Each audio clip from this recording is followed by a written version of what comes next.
Mga idol, nandito tayo ngayon sa overlooking. Oh. Ito yung joggingan. At minsan mga nagbabike dito. Kasi palusong to. Ang haba nito, tapos yung sa baba doon gawaan ng ano, gilingan ng mga bato. Ayun mga idol. Oh.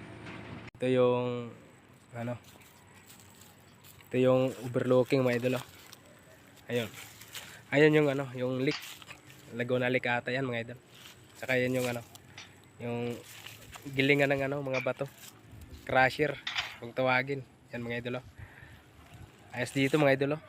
Tapos yun mga saging, puno ng saging mga idolo, dami sagingan. Ganda dito mga idol, oh, ganda talaga dito. Kaya huwag kayo magmukmok dyan, mamasyal din kayo paminsan-minsan.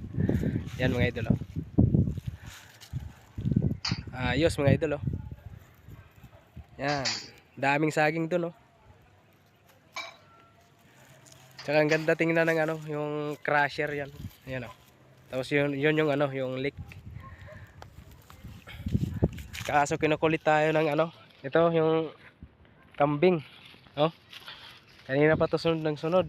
Ayun yung nanay, oh. Ganda dito mga idol. Oh. Ayos mga idol, oh. So dito lang video natin mga idol. Salamat.